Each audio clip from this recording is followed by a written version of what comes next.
Welcome to the Healthcare Hot Seat with Tina D. Badham and Lori D. Owens, where the people who keep healthcare moving and the people who depend on it finally get a seat at the table. Take your seat. The conversation starts now. Welcome back to the Healthcare Hot Seat, where we shine a light on what's working, what's broken, and what absolutely needs to change in healthcare. I'm Lori. And I'm Tina. And before we dive in, we just want to take a moment to say thank you.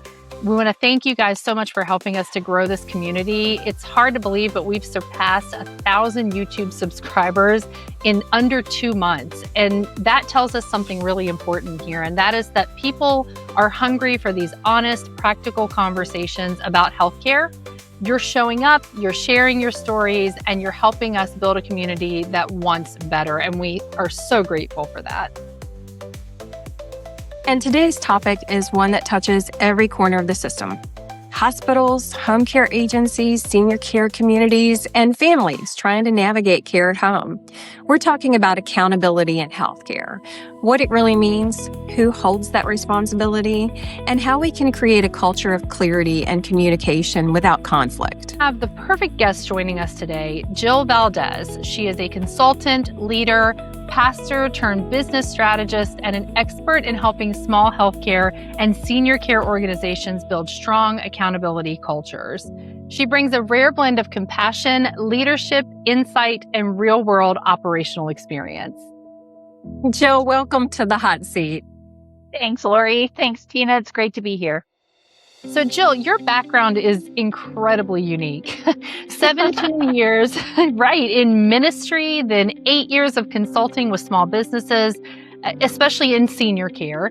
And that's really a powerful combination of people-centered leadership and operational strategy. Can you maybe take a second to walk us through that journey? Like, what pulled you towards helping organizations build stronger leadership and accountability cultures?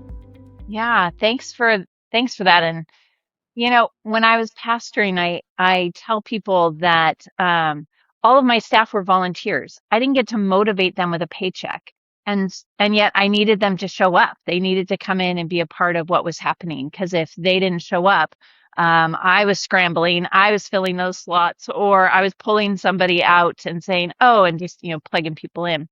And so I learned how to engage people. I learned how to make sure that there were systems in place so that when they said that they were going to be there, they actually were going to be there.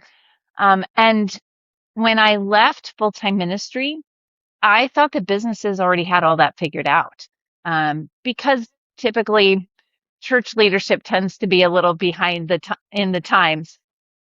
And so when I got it into business and when I was working in the for-profit sector, I had discovered pretty quickly that businesses didn't have that figured out. They didn't understand how to have employee engagement. They didn't have it figured out how to have intelligent conversations, how to hold their staff accountable, how to be that kind of a leader. And so I was working for a company, and along the way, the president said, "You need to start your own agency." And so that's kind of how this journey has progressed. That was your moment, right? Your moment that you realized, you know what, maybe this is what I'm meant to be doing. That's really nice. Yeah. Thank you for sharing that. Now, what patterns did you start noticing early on? I noticed that, and it was really surprising to me, Lori, because again, coming from the nonprofit sector, those mission-driven organizations, they're very touchy-feely, super warm and fuzzy, making people feel really great. And what I noticed when I got into the for-profit sector was that kind of behavior was still happening.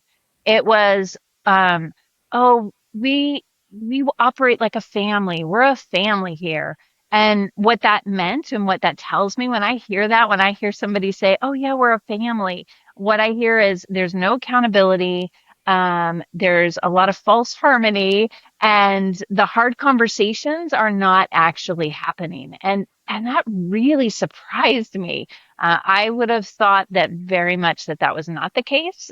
Again, the mindset's different. Nonprofit and for-profit have a different mindset. And so that really surprised me.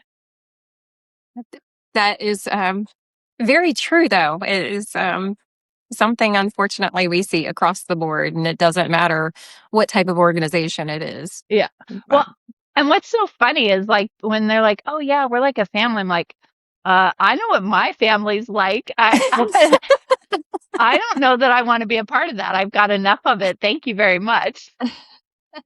that's a Good. good one. Yeah, it is. And Uh, accurate. um, yes. So, Jill, on this podcast, we talk a lot about gaps we see: miscommunication, unclear instructions, families not knowing the right questions to ask. And honestly, that those gaps have been real consequences for a lot of patients Yeah. and caregivers, et cetera, out here. From your perspective, what are the biggest accountability gaps you see in healthcare and in senior care today? The biggest thing is this mindset of keeping a status quo and not rocking the boat. Um, I see that from managers because they're so afraid that if they hold their staff accountable, that the staff is going to leave. And we all know that, everybody's talking about how challenging it is to find good team members, good staff members in the healthcare industry, especially in senior care. And and so I see that people are just not holding everybody else accountable. I That's probably the biggest breakdown that I see in that is that, you know, why wouldn't we as leaders, why wouldn't we hold our team accountable? Why wouldn't we say, hey, these things need to happen? Why wouldn't we improve communication? Why wouldn't we say we want to be the best here? Because in this industry, it's literally life impacting. You're holding somebody's life in your hand. And to have kind of subpar systems in place, subpar mindsets. And it's not because people are bad. It's not because the leadership and the owners and operators are bad, but going back to what we talked about, like with that idea of false harmony, there's this fear that I feel is really driving so much of the behavior today. Do you see those challenges in small agencies, or is this in larger agencies, or is it just a global epidemic? I see it everywhere. I see it in the big communities. I see it in the big companies. I work with a franchisor, and they're doing a great job. Again, the heart is there, and it's so heart driven. Um, but there's just not the systems in place to be able to say, well, here's how we hold you accountable. Here's the scorecard, if for lack of a better word. Here's the scorecard. And then when you're not meeting that, then having that tough conversation. It's super interesting. I think about when I was parenting. I mean, I'm still parenting, but my kids are all adults. So it's a different ballgame. But I remember when they were younger, and the idea was, they wanted me to parent them. They didn't always like it. They didn't always like the things that I said. They didn't always like the restrictions that I put or the parameters that we put, or kind of the way that we did things. But I remember my oldest daughter, she was probably about 12 years old, and she came home one day and she said, I just want you to know that the way that you and dad parent me, and the fact that you're strict, and the fact that you have these boundaries, she said, that assures me that you love me. And if we could take that mindset and take that into the workplace as leaders, look, I care enough about you to help you be your very best, not just to slide by, but to actually be your very best. Because when you're your best, you come to work, you're excited, you're engaged. You come with this mindset of what can I learn today, or what can I do today? It's a place of validation, and in today's day and age where we have social media, which I'm definitely not bashing because I'm huge on social media, um, but it has created this place of comparison, and so if you're sitting at home and you're like scrolling through and you see all these other people and they just seem to be living their best life, well, how amazing would it be to go to work and know that you're being validated and know that you get to come and feel like you're living your best life? That's what those boundaries do. That's what those expectations do. Is it says, hey, here's the bar. This is what we expect of people in this company, in this line of work. This is where you're going to, excel. And then when they hit it, it's like, whoo, they get to celebrate that. Why wouldn't we set our people up for that? And I think you're absolutely right, Jill. And I think that you touched on it a little bit there. But, when it comes to that particular instance, where do you see that responsibility breaking down, especially as it pertains to providers, patients, and caregivers, and that whole echelon there? Would you say it's expectations? Is it training? Is it the communication or something else?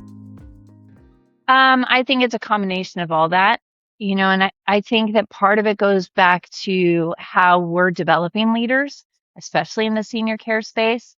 When I go into a community and I'm talking with the executive director, oh, how did you get started in care? Oh, I started as a caregiver, right? Like that's how it goes. I started as a caregiver. I got promoted to a med tech. The activities director got burned out, and so they threw me in that role. Or marketing, they said I had a great personality, and the marketing person left, so they put me into that role. And then all of a sudden, the executive director left. They looked around the building and said, "Oh, you're going to be great because you've been here longer than anybody else right now." And so they put them in this position, and they put them in the position, and the unspoken words are this: you were so great at caring for residents. We know that you're going to be great at caring for a team. Oh, yeah. It's a different skill set. We know. But because you were so great at caring for residents, you're going to be so great. You're going to figure it out how to be great in caring for a team. And so we're setting them up for failure. How many people come into the senior care industry and they don't have a business background? And yet once they get into those leadership positions, they're expected to think like a business owner. They're expected to think like a business leader, but they don't have the training. And it's not happening. It's not happening within the organization to the level that it needs to happen. And so you're just setting people up for failure. What I find, and the statistic in the Pacific Northwest, is that 56% of managers are leaving in their first year. Wow. And they're not leaving the industry. They're going to another company. They're going to another building, thinking that it's going to be different. Mm-hmm. You have some of that. You have, like here in Portland, there is a vast array of, there's a lot of large corporate senior care, and then there's the small mom and pops and the individually owned. And so they'll jump back and forth between the two, thinking it's going to be different, only to find that it's not. The problem still persists. And so then it gets to a point where they're 6, 7 different job opportunities down the road, and all of a sudden they become unhireable. And so all of a sudden they have to leave this industry that they have loved, or they have to take a huge pay cut and go back to being a caregiver or a med tech. That's such a shame too, because I think a lot of them would be really great if they were just kind of cared for and brought forth from that very beginning. So I see what you're saying, and I think that's great. A little bit more about that though, Jill. What, in your opinion, what does shared responsibility actually look like when it is in practice? Good question. Shared responsibility is that everybody is recognizing that they have a part, and nobody's sloughing it off and saying, like when you get into big organizations, they have a learning and development department. Smaller places, oh, that's HR. That's an HR thing. Oh, that's the learning and development. Oh, and so if we would not slough off those and say that fits into this compartment and this department, and if we all would stand up and say, we all share responsibility in this, it is up to us collectively to be doing the right thing and the best thing for the clients and the patients that we serve.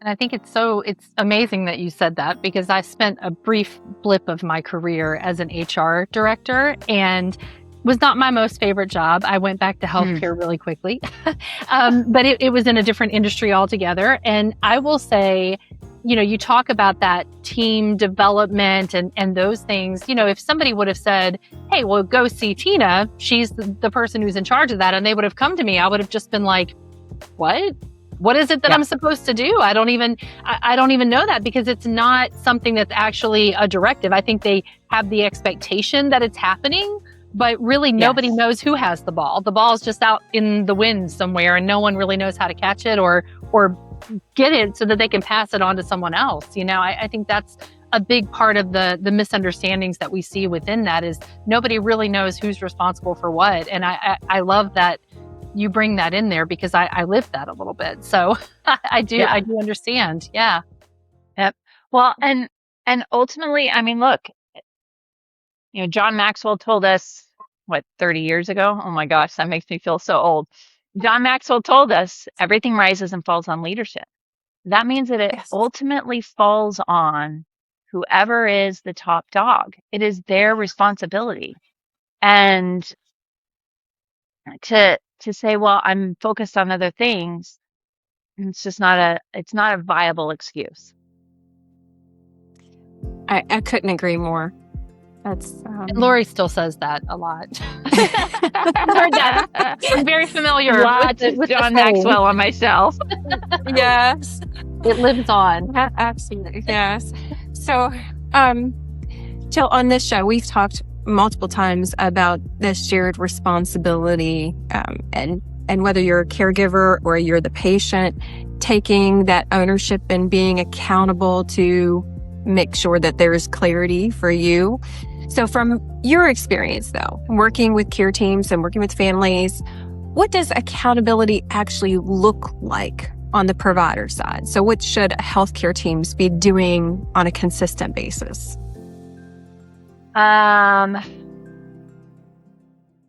first they need to know what it is that they're supposed to be doing. And I think that's where even the level of accountability starts. What I see so frequently is there's a presumption that everybody knows what they're supposed to be doing. Like, even when I work with companies on doing things like mission and vision statements creation, they're like, well, why? Everybody knows what we do. Yep. Everybody knows what home health is. Everybody knows what hospice is. Everybody knows what senior care is. But what is it about you? What is it about your organization that sets you apart? And so it's the same thing. I think that starts in the service level, is not assuming that everybody knows what they're supposed to be doing, because we all know about assuming, right? Yeah. But I see it so frequently. It's disheartening, because as a worker coming in and people just thinking that I'm supposed to automatically know what I'm supposed to be doing. Well, everybody has a different system. People have, companies have different EMRs. Companies have different policies. They have different ways that they're running things through. And so if we could set people up for success by actually investing the time, and people are like, oh, we don't have time. We're short staffed. We need to get them out on the floor. Okay. Maybe though, if you spent time at the front end of actually getting them ready and setting them up, then they would be less inclined to want to leave. So I think that that's where it starts, is not assuming that everybody knows what they're supposed to be doing, and actually spending the time and thinking, okay, let's assume that this person is coming in with absolutely no industry knowledge, and let's start with them from the very bottom, and let's empower them. I love that. And I'm going to quote a previous manager here. And so just in case she's listening, hi, Robin. She used to say all the time that organizations rot, or a fish rots from the head down. Yeah. And so she always saw her role as an owner, as a leader, as being accountable for everything. And as you said, that leadership leads the way, right? Yeah. So if the leader is not healthy, is not paying attention, then that goes throughout the entire organization, just like it does with the fish. Yep. So I used to hate hearing that because I would always just picture the fish, you know, but you know, again, I hated hearing it when I worked there because it would just gross me out thinking about the, and I'm using, you know, 80s terms, so I'm showing my age again. But it's a very true statement. And I think that organizations have a tendency to take a lot of shortcuts in the whole arena of like, we've got to get somebody out there.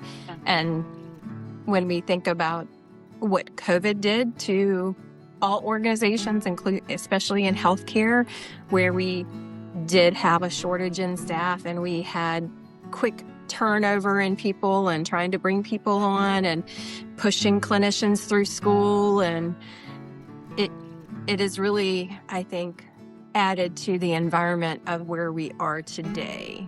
COVID was, let's all just hold on and get through this, right? Like there was just that huge survival mentality and do whatever it takes to get through.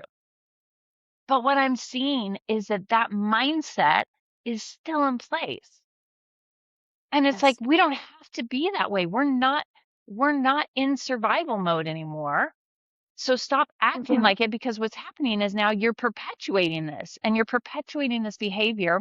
And so then you're having to continue, because you act like you're in survival mode. You've set up systems that are survivor mode. So that keeps everybody in survivor mode. And it's that ball rolling. It just keeps it going. My dad was he's 84. He's definitely having some cognitive decline, and his wife is definitely having cognitive decline. And so he had an appointment with the neurologist. He's in a different state. So I flew and I'm like, hey, I'm going to come with you to the doctor's appointment. So I went to the doctor's appointment, and it was amazing to me to sit there as just kind of an observer, because I didn't want to overstep. And I tend to do that. So I was like, okay, I'm just going to sit and watch what happens. And it was amazing to me how the doctor was talking, and my dad's wife, she didn't ask any questions, and my dad didn't ask any questions. It was just, oh, okay, well, this is what you said. And I'm like, wait a minute, I have questions.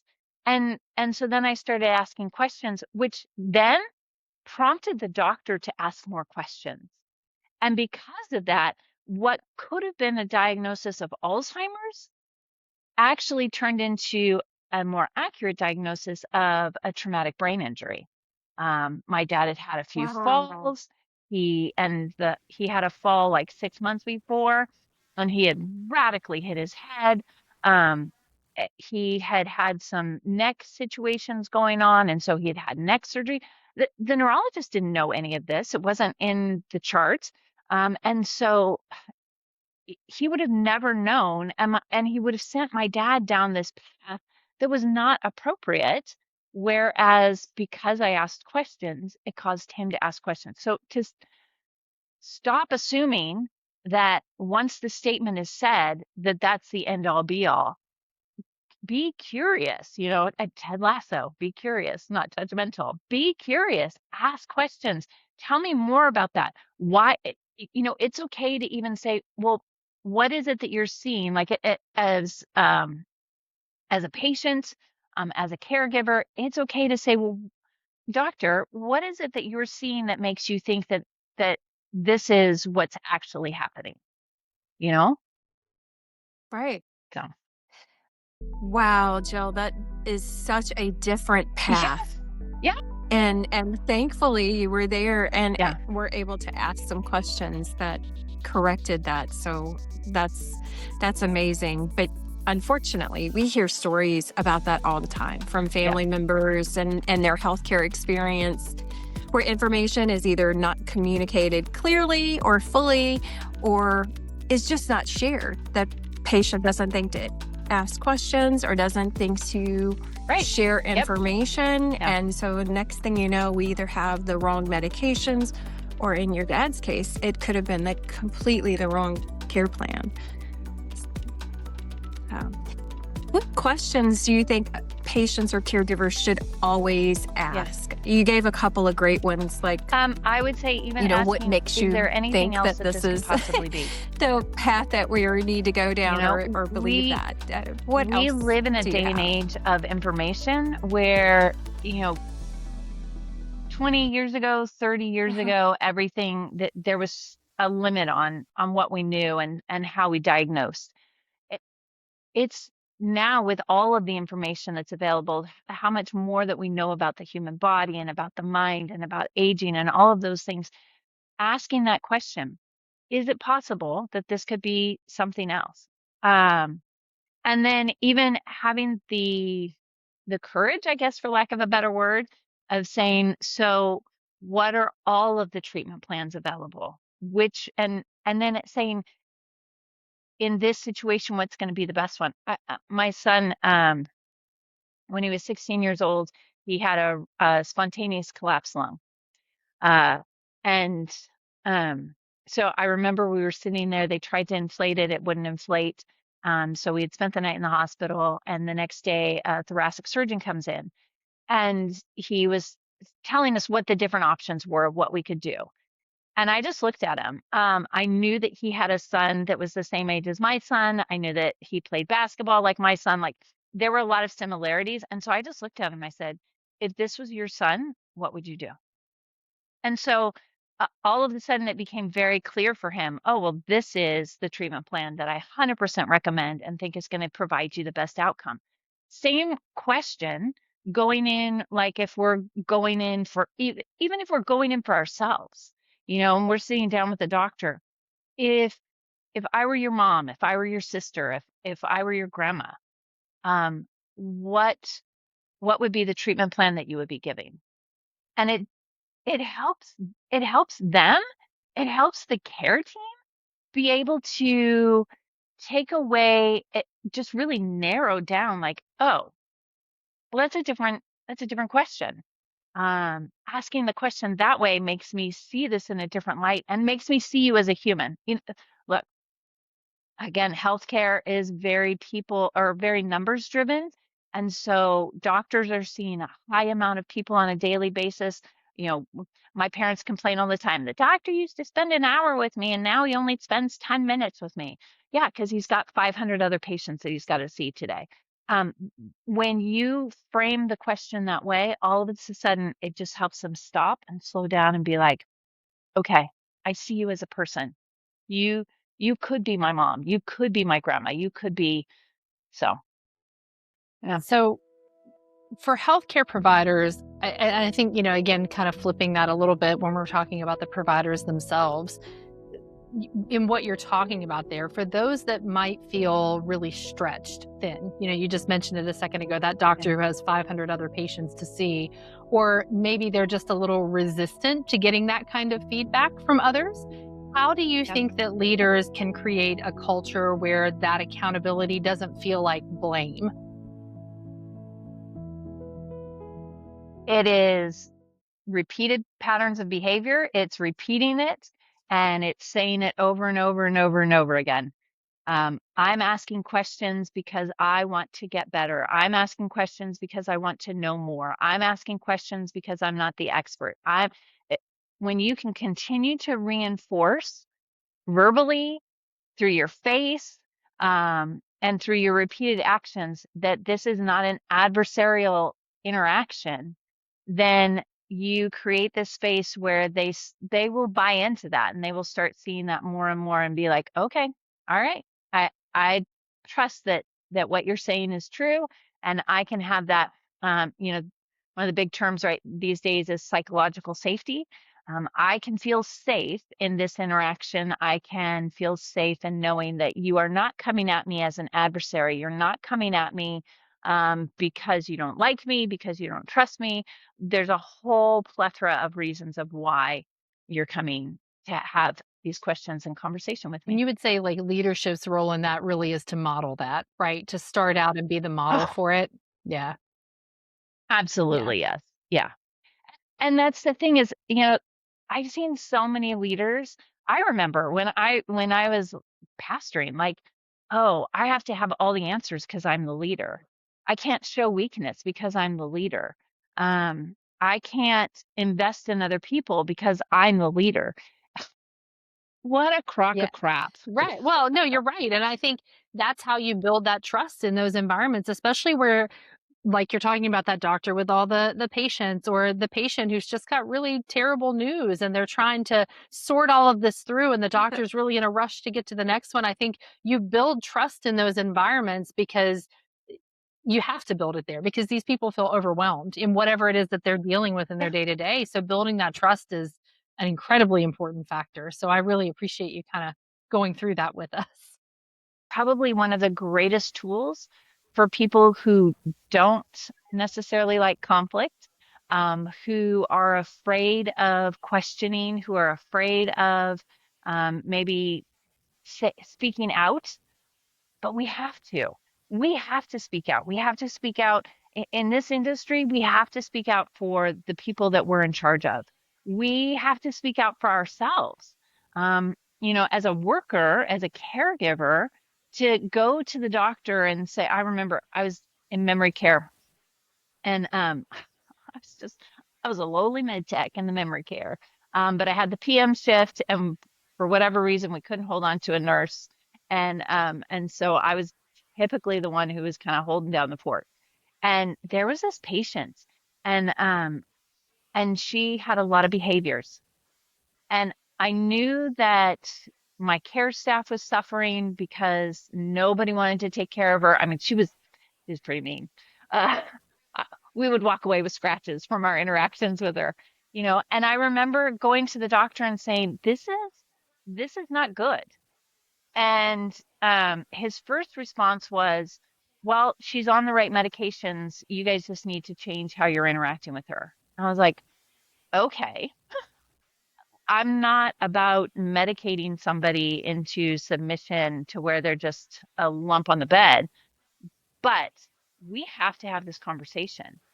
And so as caregivers, we have to speak up for ourselves, and we have to speak up for those that we're responsible for. Obviously, I have a very strong personality. Conflict is not something that I avoid like the plague. My neighbor loves me. She's like, I hate conflict. I'm like, I love conflict. So we we balance each other out. Um, and so, but it's incredibly important that for those who don't like conflict to still be able to say, I can be respectful, I can be respected.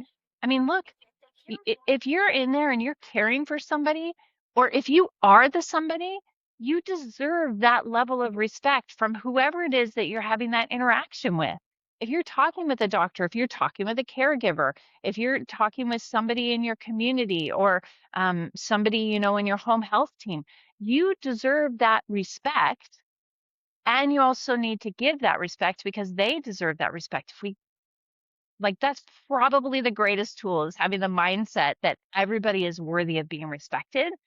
And when we can approach conversations with that level of respect, with the understanding, and with the hope that at the end of the conversation, it's not going to be, this is my way or this is your way, so I won or you won. It's, this is the best way.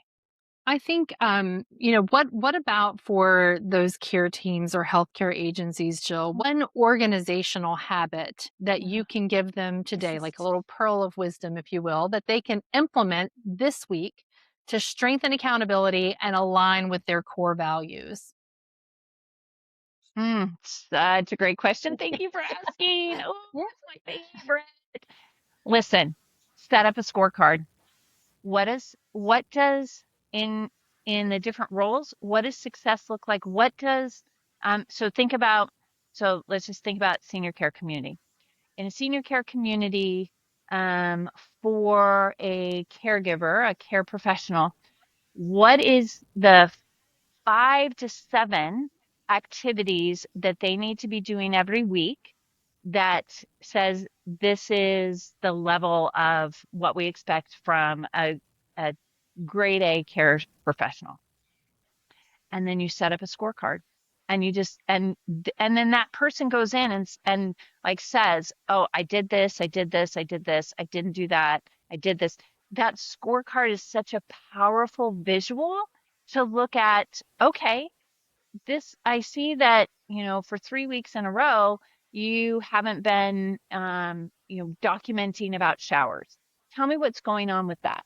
It gives us an opportunity as leaders, it gives us an opportunity to look at what's happening, and to learn a little bit more. But that whole accountability, we can't keep it all in our head, right? And that, I think that we've gotten to that, is that we just keep everything in our head. And so then, whether you're the person being held accountable or the person that's holding another person accountable, if you're keeping all of this stuff in your head, it's completely inaccurate. So create a scorecard. What does success look like?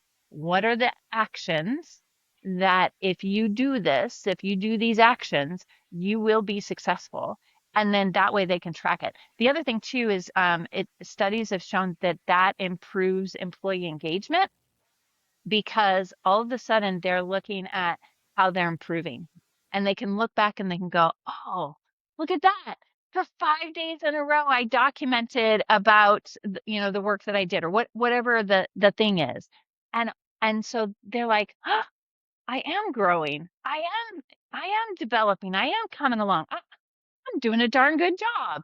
And so we set them up for success. I think that's great. The simplest change really makes the biggest impact there, for sure. I think that's a really Yeah. great depiction of that. What do you think is one habit that leaders often overlook?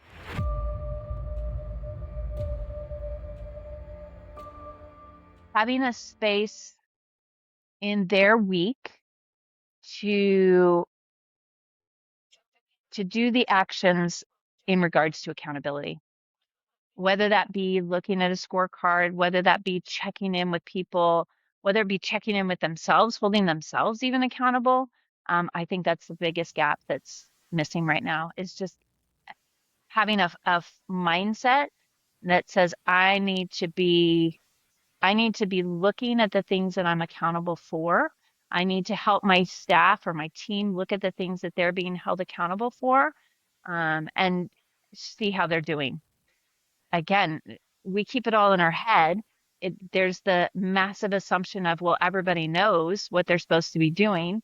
And so I don't have to have a scorecard. Why would I have to have a scorecard? Everybody knows, because it's all up here and life happens. And we have so much up here, and it's so easy to lose track. When I first started my business, I was talking with somebody and they're like, so, what's your conversion rate on your conversations? And um and so I was like, oh, well, I talk to like 40 people a week, and then they ask me for a sales proposal and I'm converting 100% of them, because that's what I had in my head. And then he's like, I want you to actually track that. He's like, that would be pretty amazing. So why don't you actually track that? And when I tracked it, it was a totally different ballgame, but it was a game changer. Gap, obviously, in healthcare accountability. And families don't necessarily know Yeah. how to advocate for themselves. Providers, as we've talked about, don't always have the systems in place that support that consistent communication. But I think conversations like the ones that we've had today help to bridge that gap. And, again, we really just thank you so much for being here with us today. It's my pleasure. Thank you so much.